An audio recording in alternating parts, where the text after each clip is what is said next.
पहला खंड भाग 1। जब सिद्धार्थ ने कपिलवस्तु छोड़ने का निश्चय कर लिया था और भारद्वाज ऋषि के आश्रम में पवैया ले ली थी,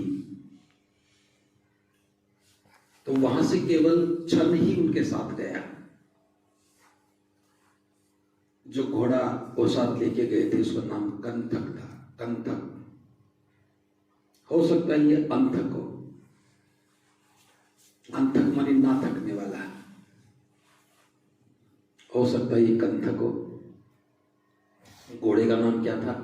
कंथक। जब वो वहां से जाकर के अनोमा नदी तक पहुंच गए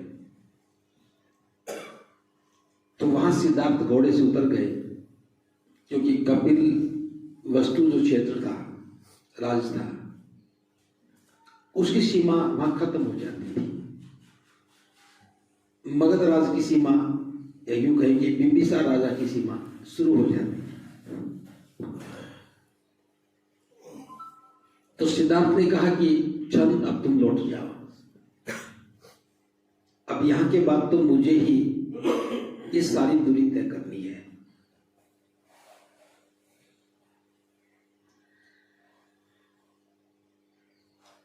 और चंद नहीं चाहता था कि वो वापस लौट जाए। उसकी इच्छा थी कि वो भी साथ ही चले।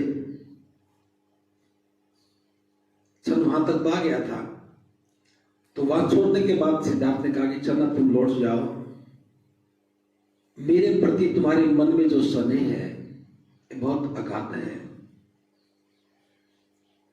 उस स्नेह की वजह से तुम मेरे साथ यहां तक आए हो, और तुम्हारे इस प्रेम ने मेरे मन को भी जीत लिया है। लेकिन अब मैं तुम्हें कोई पुरस्कार तो दे नहीं सकता, क्योंकि मैं तो सब कुछ छोड़ करके आया हूं, मेरे पास देने के लिए कुछ नहीं है।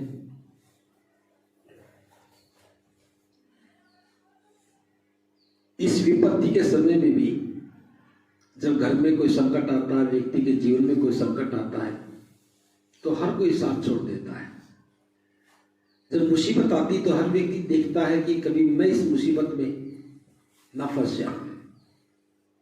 संकट के समय अधिकांश लोग रास्ता बदल लेते हैं। एक सिद्धार्थ कहते हैं कि तुमने जो साथ दिया है ये तुम्हारा अगाध प्रेम ही है, और तुम्हारे मन में जो सेवा भाव है ये निस्वार्थ सेवा भाव है। यहां थोड़ा सा इसको समझिए।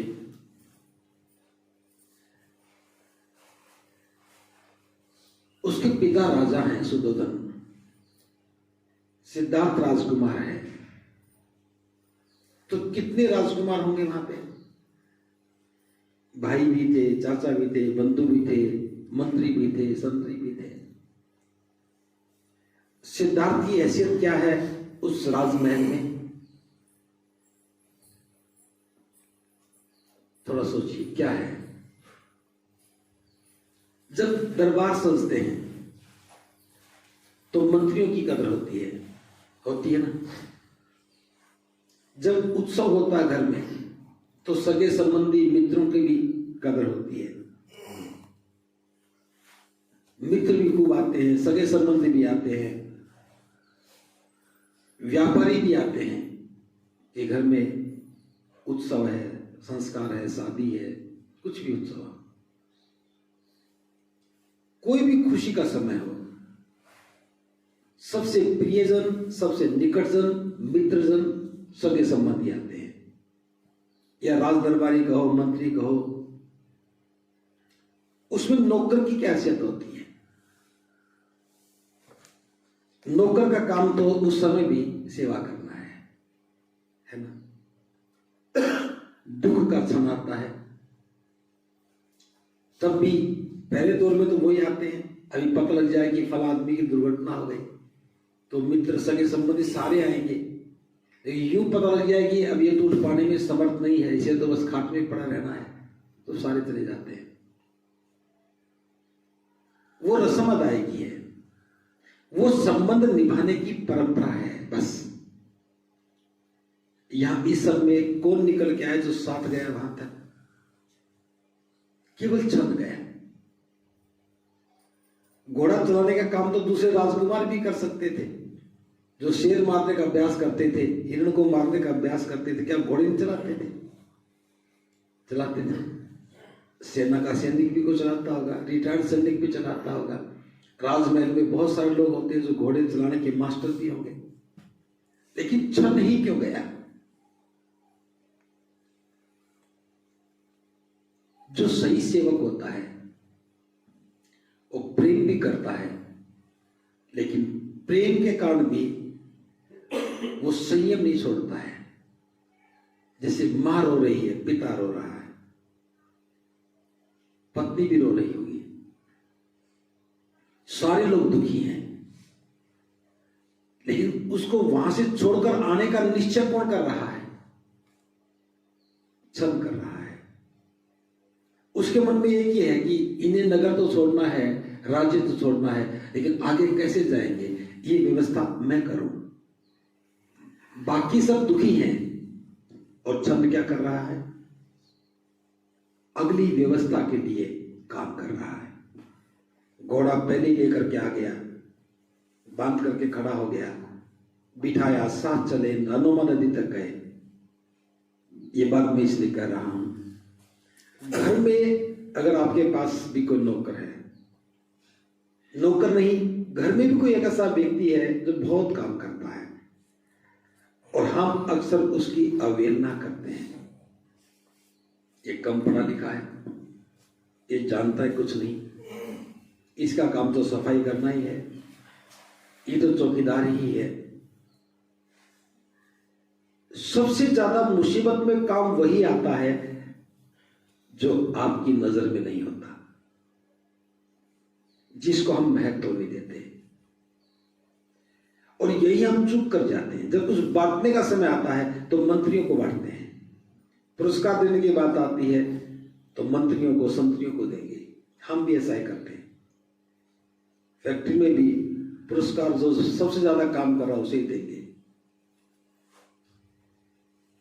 जो ज्यादा काम कर रहा है इसमें कोई संदेह नहीं। घर में भी जो कर रहा है, लेकिन घर में भी कुछ ऐसे होते हैं जो भले काम कम करते हो, लेकिन वो फिक्रमंद होते हैं और चिंता करते हैं, और दुख के समय में वही होते हैं जो साथ नहीं छोड़ते हैं। अब छन्न को यहां थोड़ा देखिए कि छन्न की क्या भूमिका है। वो घोड़ा पालने वाला था, घोड़े की देखभाल करने वाला है, और वही एक व्यक्ति निकला जो सिद्धार्थ के अंतिम समय तक भी साथ खड़ा है। और इतना ही नहीं, उसका त्याग देखिए। ये सब बातें तो ठीक है, सिद्धार्थ ने कहा कि तुम जाओ, मेरे पिता को ये कहना, मां को ये कहना, ये सब तो एक भावनात्मक संबंध साथ होती है। यहां इस प्रकार छोड़कर चले जाने पर मेरे लिए शोक करने के बारे में सोचना भी नहीं। एक न एक वियोग सबको दुख देता ही है। कि ये तो सिद्धार्थ ने जो कहा कि मेरे माता पिता को समझाना कि सभी का साथ एक दिन छूटना होता है। हम किसी से कितना भी प्रेम करें, लेकिन प्रकृति अपना हिसाब रखती है। कभी न कभी साथ छूटना ही होता है। कोई बुढ़ापे में चला जाएगा, कोई जवानी में चला जाएगा, क्या पता जीवन साथी, क्या पता बेटा, क्या पता पिता मां कब साथ छोड़ जाए। तो ये तो संबंधियों से वियोग तो होगा ही होगा, बिछड़ेंगे, दुख भी होगा। सिद्धार्थ कहते हैं मनुष्य के मरने पर निसंदेह उसकी संपत्ति के अधिकारी तो बहुत होते हैं, किंतु इस धरती पर उनके सद्गुणों को उत्तराधिकारी मिलना कठिन है और होता भी नहीं। आपने जो संपत्ति कमाई, मकान बनाया, धन इकट्ठा किया, सोना चांदी लिया, जो भी घर में संपत्ति दी, उसके उत्तराधिकारी बहुत हो जाते हैं। बेटा भी कहेगा कि मेरा हक है, बेटी भी कहेगी मेरा हक है, दो बेटे तो नहीं आधा आधा लेंगे, भाई भी कहेंगे तो हमारा भी कमाई में हिस्सा दे, मकान में आधा हिस्सा हमारे भी होना चाहिए। कि संपत्ति जो हम कमाते हैं उसके उत्तराधिकारी तो बहुत मिल जाएंगे, लेकिन सद्गुणों का उत्तराधिकारी कोई नहीं बनता। जैसे आप बुद्ध विहार में आए, आप यहां सीख रहे हैं, आपको लगा कि यहां तो बहुत अच्छी बात बताई जाती है, जीवन निर्माण की बात बताई जाती है। अब यहां जीवन निर्माण की बात बताई जाती है कि आप समझते हैं कि हम सुनते हैं तो हमारा मन भी खुश होता है, हमें सीखने को मिलता है, और आपके मन में एक बदलाव शुरू हो गया, व्यवहार बनने लग गया, सुंदर व्यवहार बनने लगा, धर्म समझ में आने लगा। अब जो ही आपके मन में बदलाव शुरू होने लगा, जीवन सुंदर बनने लगा। जैसे मन में द्वेष होता था वो निकलने लगा। अब द्वेष निकलेगा तो करुणा पैदा होगी, प्रेम पैदा होगा। आपके मन में नफरत थी किसी के बारे में, वो दूर हुई तो उसके प्रति भी मित्रता का भाव पैदा होगा।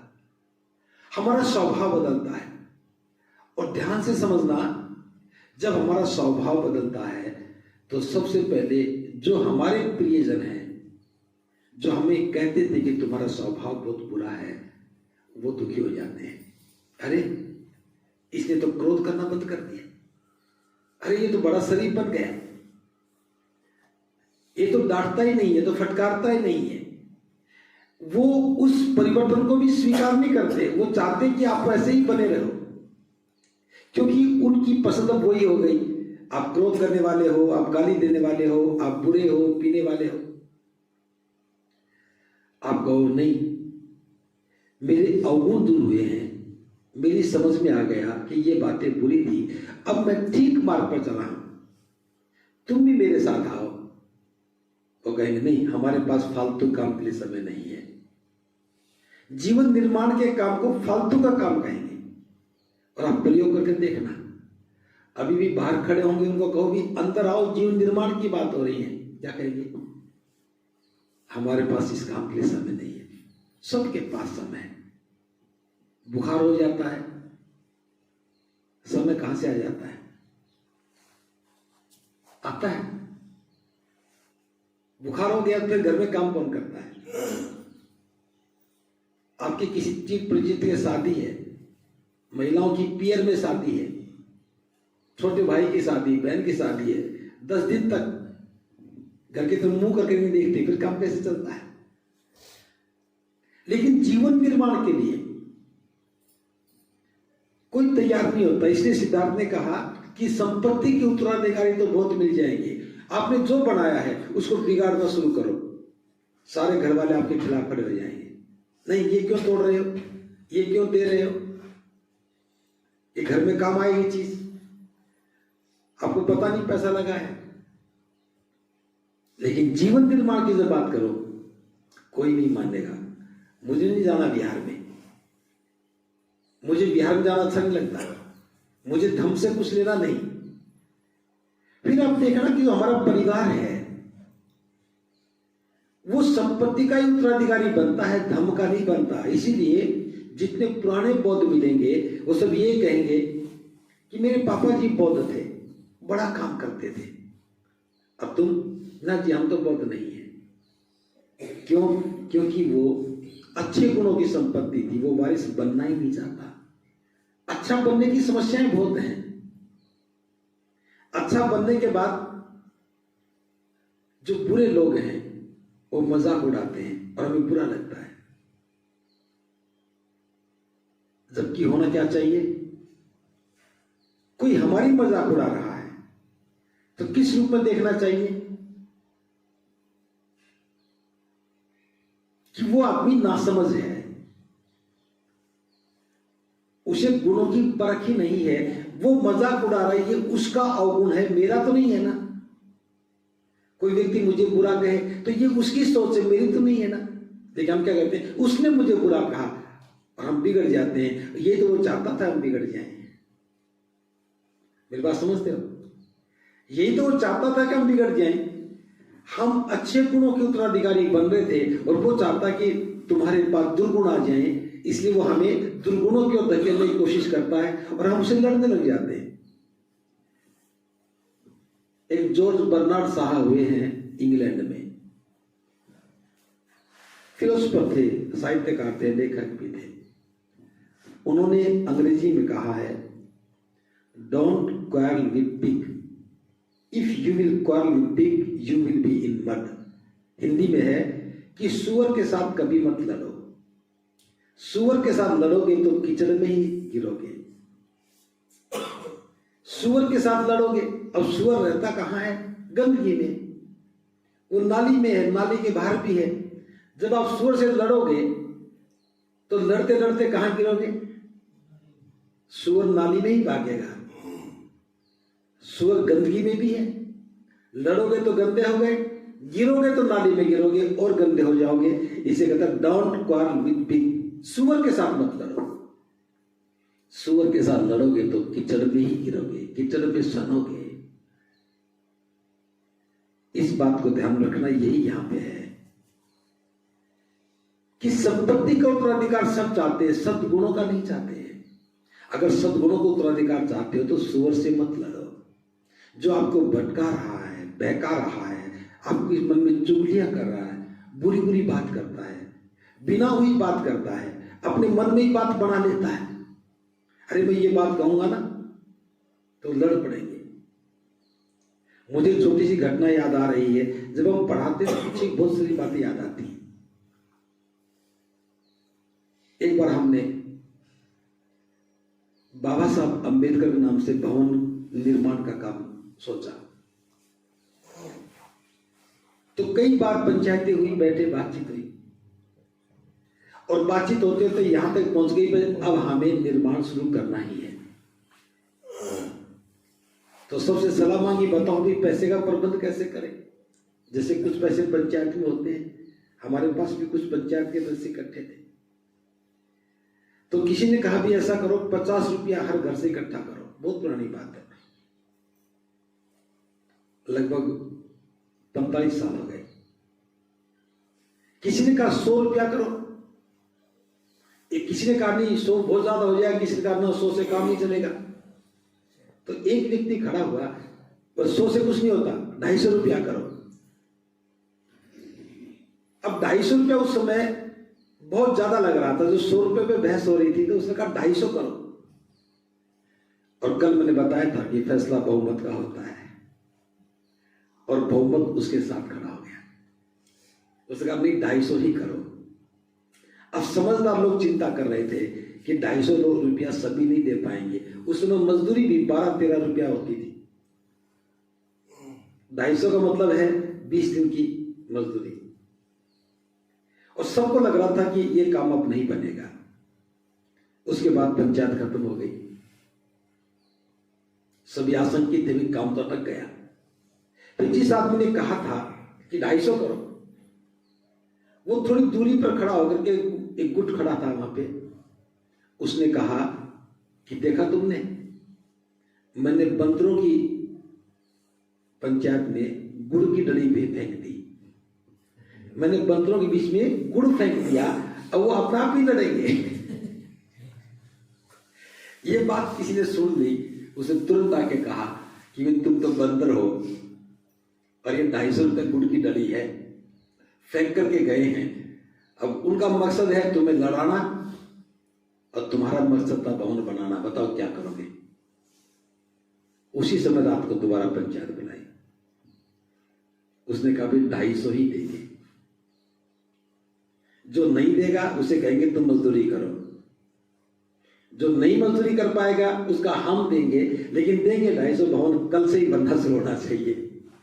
अब वो इंतजार तो कर रहे थे कि ये लड़ेंगे, और हम रात को जाकर नींव खोदने लगे। हम छोटे छोटे थे और रात को ही पूरे नींव खोदने लगे। 2 दिन में ही, 2 दिन और रात में पूरे की नींव खोदी। 45 फीट लंबा था, 18 फीट चौड़ा हॉल बनाया। और मुझे बात बहुत बार याद आती है, मीटिंगों में कुछ लोग बंदरों में गुड़ फेंकते हैं। ये वही लोग हैं जो लड़ाना चाहते हैं। सिद्धार्थ ये कहते हैं कि अच्छे गुणों का वारिस उत्तराधिकारी कोई बनना नहीं चाहता। अगर धर्म समझ में आ जाए तो हमें छन जैसे लोगों की भी पहचान हो जाए कि जो श्रद्धावान है, जो काम करने वाले हैं, दिन रात मेहनत करने वाले हैं, सही मायने में सच्चा प्रेम तो वही करते हैं। बाकी तो संबंधों का प्रेम है। माँ को आंसू किस लिए आए? उसका बेटा गया है। पिता की आंखों में आंसू किस लिए आए? कि उसका बेटा गया है। अगर दूसरे का बेटा गया हो तब आंखों में आंसू आते। हमारे घर में कोई दुनिया से विदा हो जाए सारे लोग रोते हैं, और पड़ोसी के घर में हो जाए तो दुखी होते हैं, और 4 घर छोड़ के हो जाए तो थोड़ी देर दुखी होते हैं, और 2 गली के बाद दुखी हो जाए तो अरे कौन मर गया? वो मर गया, अच्छा कोई बात, खत्म बात। जो जो दूरी बढ़ती है हमारे दुख भी नजर नहीं आते हैं। लेकिन छल जैसे लोग जिनका कोई संबंध नहीं होता, काम के बदले में तनख्वाह मिलती है, लेकिन सही मायने में, सही अर्थों में वही प्रेम है जो आपके लिए अच्छा सोचते हैं।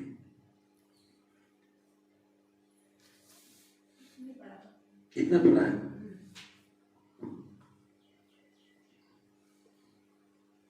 तो इसमें सिद्धार्थ की बस यही कोशिश थी कि चल वापस लौट जाए और जाके मेरे माँ बाप को समझा दे कि मैं आदमी अच्छा नहीं था, ताकि मुझे भूल जाए।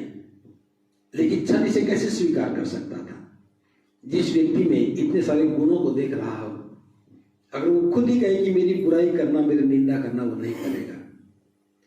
इसलिए याद रखना, जब भी हम काम करें उस व्यक्ति का भी ख्याल रखो जो आपके सुख दुख में भागीदार बनता है। चाहे वो नजर नहीं आता है, लेकिन सही मायने में अंतिम मुकाम तक वही जाता है। इसलिए कोई जरूरी नहीं कि उसका आपसे कोई पारिवारिक संबंध हो, उसका आपसे कोई रिश्तेदारी का संबंध हो। सच्चे प्रेम के लिए किसी प्रकार के संबंध की कोई आवश्यकता नहीं होती। इसलिए बस इतना कह रहा हूं, परिवार की सीमाओं को अंतिम सीमा मत मानो। इस परिवार की सीमाओं से बाहर भी लोग हैं जो आपके बारे में अच्छा सोचते हैं। परिवार की सीमाओं से बाहर भी लोग हैं जो आपके लिए निरंतर अच्छा काम करते हैं। बस उन लोगों को पहचानने की जरूरत है। और जब भी कहीं अवसर मिले अच्छे गुणों को लेने की, कभी चूक नहीं करनी चाहिए। ये बात मैं इसलिए कह रहा हूं, आपके घर के सामने बुद्ध विहार है, यहां आप आधे घंटे के लिए आओगे और आधे घंटे में थोड़ी सी बात भी सीख जाओ। 1 महीना लगातार आते आते आप एक बात भी सीख जाओ तो उसी बात से जीवन बदल जाएगा। आपके घर में आके कोई नहीं बताएगा कि आप जीवन बदलो, आपके घर में आके कोई नहीं समझाएगा कि आप जीवन बदलो, हम भी नहीं बता सकते। विहार जीवन बदलने का एक केंद्र है। जो ही आप दरवाजे में कदम रखते हो आपका मन बदल जाता होगा। बाहर वाले दरवाजे में घुसते हो तो मन बदलता, अंदर आते और बदल जाता है, यहां बैठते मन और बदल जाता है। अभी आप जो हो ये थोड़ी देर पहले वाले नहीं हो। जब घर के काम में लगे थे और अब यहां बैठे हो, इसमें दोनों की भावनाओं में जमीन आसमान का अंतर है। और जब आप रोज ये काम करने लगोगे, थोड़ा थोड़ा करने लगोगे, आप देखोगे कि यहां आना तो मात्र आधे घंटे का है, लेकिन जीवन में प्रभाव कितना बड़ा हो गया। बस यही जीवन निर्माण है। हर रोज एक छोटी सी बात को ले लो, एक छोटी सी बात को समझ लो और दिन भर उसका मनन करो। याद रखो, संपत्ति के उत्तराधिकारी तो बहुत मिलेंगे, लेकिन धर्म का उत्तराधिकारी मिलना, अच्छे गुणों का उत्तराधिकारी मिलना बहुत दुर्लभ बात है। इसलिए धर्म के उत्तराधिकारी बनो, अच्छे गुणों के उत्तराधिकारी बनो। और विहार में रह करके, विहार के पास रह करके अगर बुद्ध समझ में नहीं आए तो ठीक ऐसा होगा जैसे किसी को दिखता नहीं है और बल्ब बहुत बड़ा जला रखा है। बुद्ध तो है, घटना सिद्धार्थ की है और जीवन हमारा बदलता है। देखते सिद्धार्थ को है, जीवन हमारा बदलता है। इसलिए बुद्ध को, सिद्धार्थ को समझना बहुत जरूरी है। इन्हीं शब्दों के साथ सबका